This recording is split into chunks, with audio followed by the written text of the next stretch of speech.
Let's go to our good friend from Baltimore, Bernard Hollywood Williams. How you doing, good friend? I'm doing fantabulousism, brother.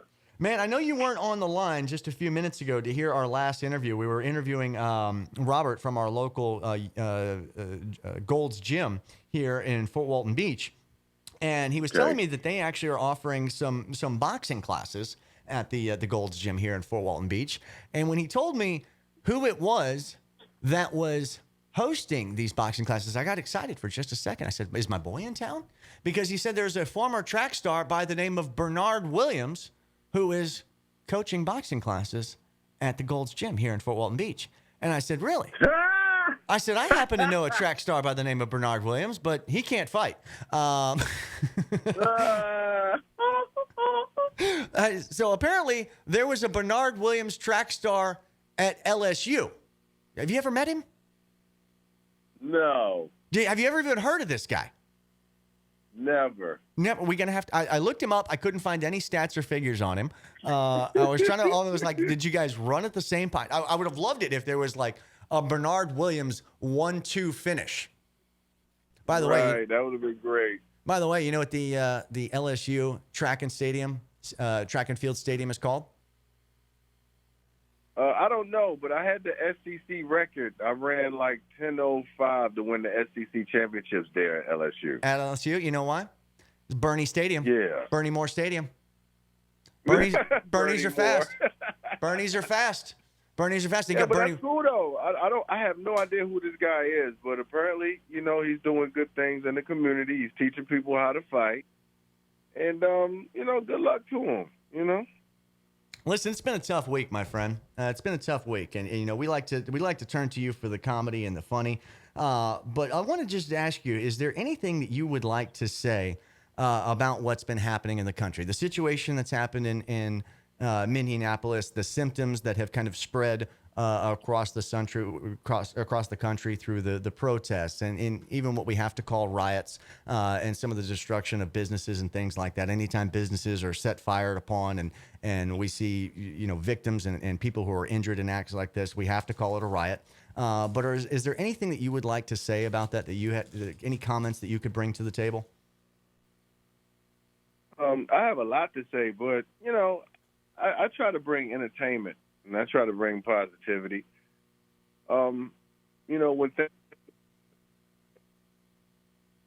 and my mom told everything, and with people doing what they're doing, you have people who are protesting peacefully, and the police are literally pushing them and shoving them and locking them up. And so, they've been given that constitutional right, the freedom to just stand there and speak the way they want to speak. But in the aftermath, I know people personally who are out there just trying to be peaceful, and now they have charges on their record. Right. They have charges for just doing the right thing. They got handcuffs on them. They've been pushed on, shoved, punched in the stomach.